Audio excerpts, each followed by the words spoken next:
Morning champions, जय Shri Krishna, Radhe Radhe. I hope all I doing well and welcome to my another blog. तो आज का blog सुबह से ही स्टार्ट हो रहा है और देखो मैंने पूजा भी कर दी है। देखो कितनी सुंदर ज्योति लग रही है ना भगवान जी की। तो बेसिकली गाइज एक प्रॉब्लम है, I am not feeling well, फिर भी मैं ब्लॉग शूट कर रही हूँ क्योंकि मेरे पूरे यहाँ से लेके यहाँ तक छाले हो रखे हैं बहुत तेज़।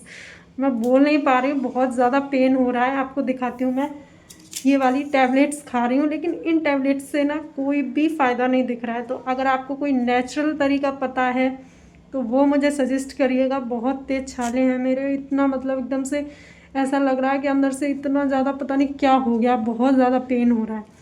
तो चलिए शुरू करते हैं आज के ब्लॉग को एक पॉजिटिविटी के साथ में, भगवान जी की ब्लेसिंग्स लेके। और सबसे पहले बनाएंगे अपने लिए एक सुंदर सी चाय और चाय के साथ में शुरू करेंगे अपना प्यारा सा रिवीजन सेशन सबसे पहले। और जिसमें हम रिवाइज करने वाले हैं वो पीछे लगे हुए जो हमारे वॉल पर चार्ट्स हैं ना, और कुछ स्टिकी नोट्स में जो नोट्स मैंने बनाए हुए हैं शॉर्ट नोट्स, उनको रिवाइज करेंगे। बाद अपना फर्स्ट स्लॉट शुरू करेंगे ज्योग्राफी के साथ में।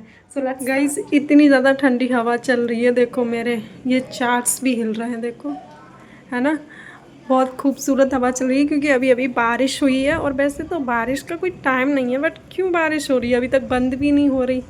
बट हवा बहुत ज़्यादा ठंडी चल रही है लिटरली। तो मैं यहाँ पर बैठ के पढ़ाई करूँगी तो मुझे नेचुरल एयर मिलेगी, है ना।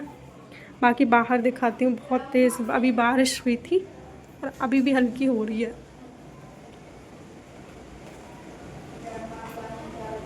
ये देखो बारिश बारिश। वैसे तो बारिश मुझे काफ़ी पसंद है, बट एक बात बताना चाहूँगी, ये बारिश हर किसी के लिए बेनिफिशियल नहीं होती है।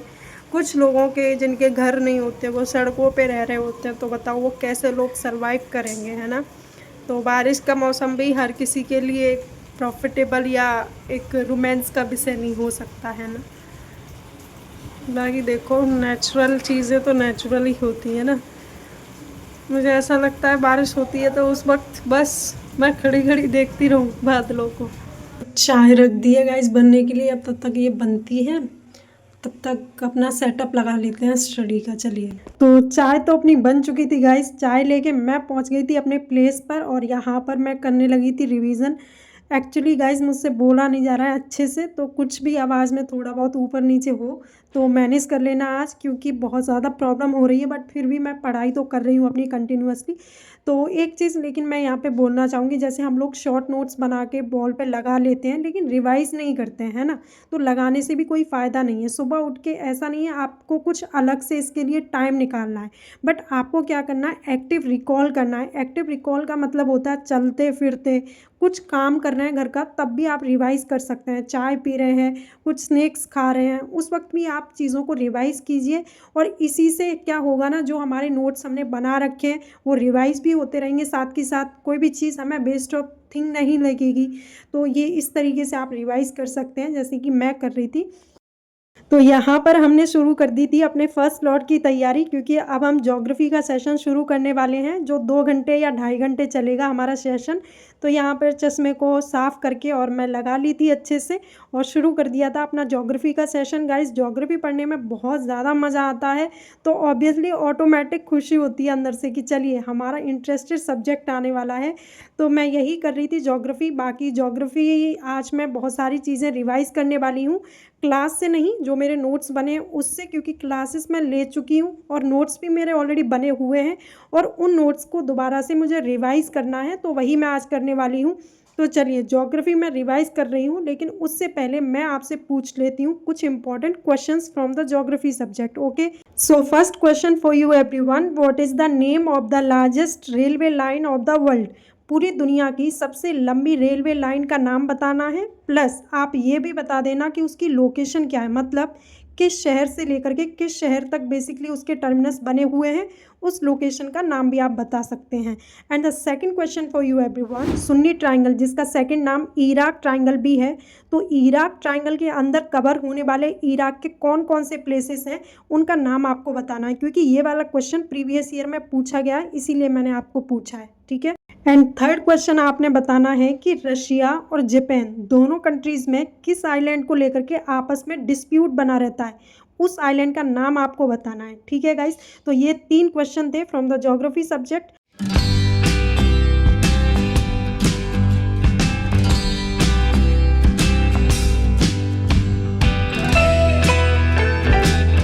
तो रिवीजन के साथ साथ मैं यहाँ पे वर्ल्ड मैप भी ड्रॉ कर रही थी, आप देख सकते हैं। और देखिए, वर्ल्ड मैप हो, इंडिया का मैप हो या स्टेट का मैप हो, बहुत ज़्यादा ज़रूरी है इनकी प्रैक्टिस करना। If you wants to preparing for the UPSC CSC examination then you have to do this.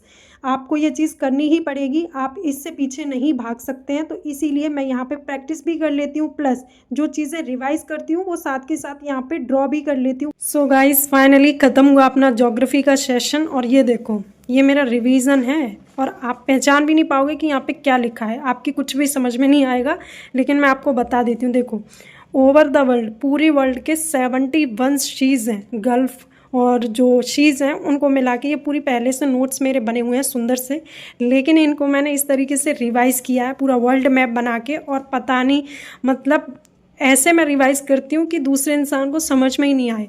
यही तो अपने अंदर एक क्वालिटी होनी चाहिए कि अपना लिखा हुआ, मतलब रिवीजन वाला, किसी को समझ में तक ना आए, ऐसी तो आपकी रिवीजन होनी चाहिए। तो इस तरीके से मैंने पूरा एशिया पहले रिवाइज़ किया, उसकी एशिया की फ़िज़िकल और पॉलिटिकल कंडीशन को रिवाइज़ किया, चूँकि मैंने पहले मैं पढ़ चुकी हूँ तो वही मेरा रिवीजन चल रहा है। उसके बाद मैंने आज शीज़ अलग से एक चैप्टर लिया और उसको भी पूरा रिवाइज़ कर डाला।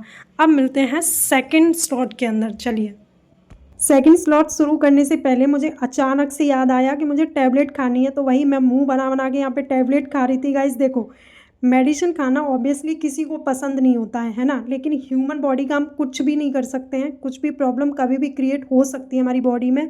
इसलिए खुद का ध्यान रखना भी बहुत ज़्यादा ज़रूरी होता है पढ़ाई के साथ साथ, जो मैं बहुत ज़्यादा लापरवाही करती हूँ। बट आई विल ट्राई कि आगे से मैं कोशिश करूँगी कि अपने ऊपर भी ध्यान दे लूँ, क्योंकि ये चीज़ें बहुत ज़्यादा प्रॉब्लमेटिक हो जाती हैं ग्रेजुअली। तो चलिए, इसे दवा खा लेते हैं, फिर शुरू करते हैं अपना सेकंड स्लॉट। तो चलिए अब शुरू करते हैं अपना सेकंड स्लॉट, और ये वाला स्लॉट होने वाला है हमारा पॉलिटी का। और पॉलिटी में आज ज़्यादा तो कुछ नहीं, केवल 2 ही चैप्टर करूँगी मैं, making of the constitution and silent feature of the constitution.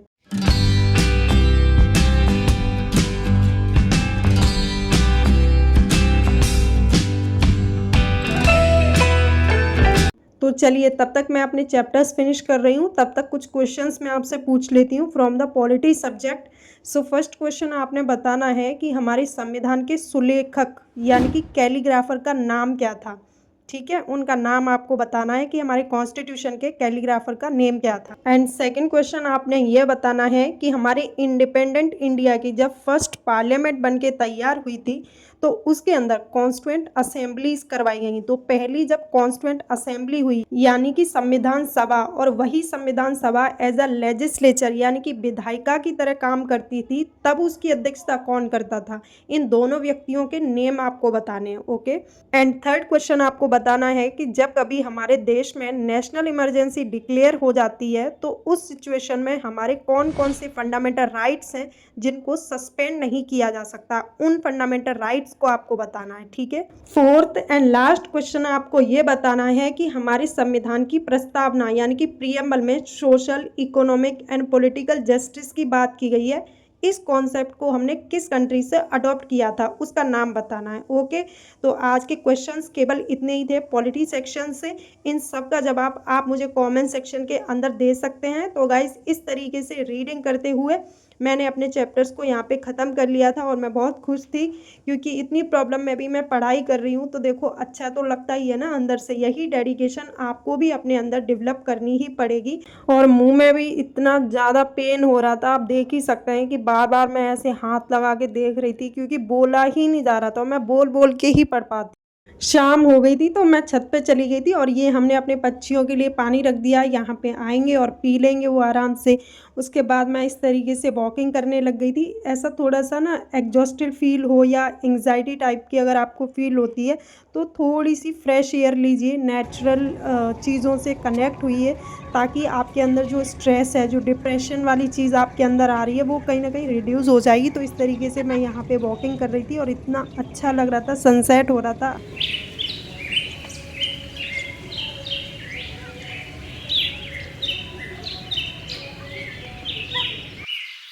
Terrace से नीचे आई और मैंने देखा कि दीपक का टाइम हो गया है, तो मैंने माता रानी के मंदिर में एक प्यारा सा दीपक भी जला दिया है। और इसके बाद बनाने वाले हैं हम डिनर।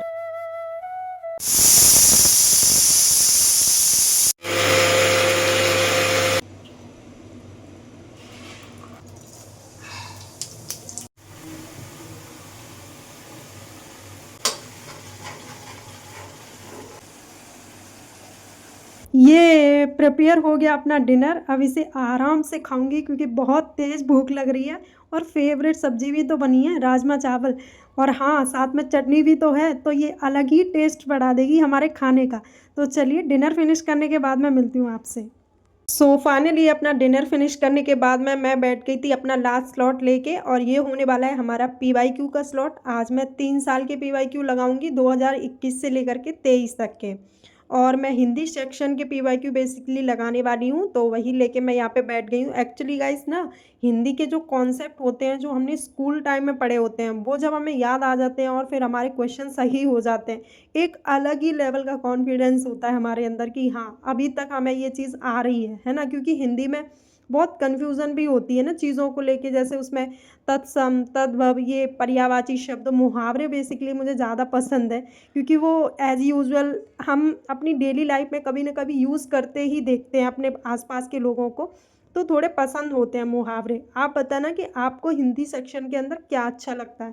एक्चुअली ये तत्सम, तद्भव थोड़े से टिपिकल तो होते हैं क्योंकि इनमें रटना पड़ जाता है, और रटने वाली चीज़ थोड़ी सी ऐसी हो जाती है कि कब तक याद रहेगी या नहीं रहेगी। लेकिन जो अंडरस्टैंडिंग वाली चीज़ होती है, जिनके कॉन्सेप्ट हम बेसिकली अच्छे से अंडरस्टैंड कर लेते हैं, तो वो लॉन्ग टर्म तक हमारे दिमाग में रहती हैं। आप बताना कि आपको क्या चीज़ ज़्यादा अच्छी लगती है, रटने वाली चीज़ या फिर अंडरस्टैंडिंग करने वाली। तो चलिए गाइस, कंटिन्यू रखते हैं अपनी स्टडी को।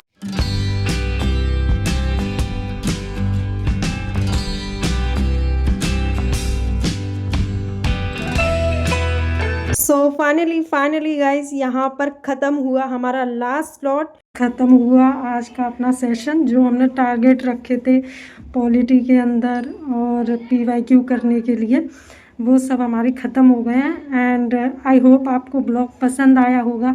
अगर पसंद आया है तो वीडियो को लाइक कर देना, न्यू हो तो चैनल को सब्सक्राइब कर लेना, और शेयर कर देना अपने फ्रेंड्स के साथ में, और बताना कि ब्लॉग में क्या पार्ट आपको अच्छा लगा। एंड लिटरली गाइस, बिल्कुल नहीं बोला जा रहा है, बहुत तेज़ पेन हो रहा है मुझे। तो चलिए, मिलते हैं किसी नेक्स्ट ब्लॉग के अंदर। तब तक के लिए bye bye, take care, protect yourself, good night.